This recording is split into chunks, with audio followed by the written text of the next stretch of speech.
अस्सलाम वालेकुम नाज़रीन, आप देख रहे हैं HRJDO न्यूज और मैं हूं वजीर उन्नड़। खबर शामिल करते हैं हैदराबाद से।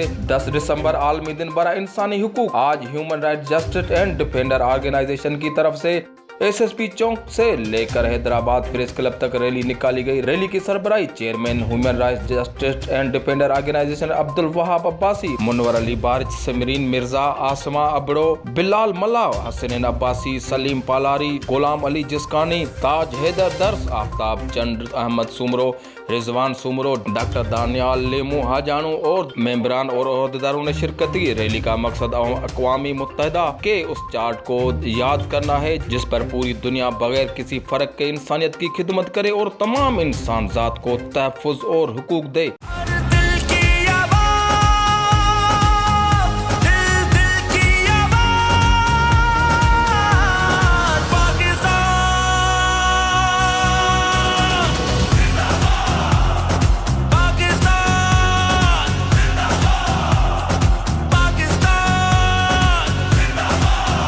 मज़ीद खबरों और अपडेट के लिए देखते रहिए HRJDO न्यूज़।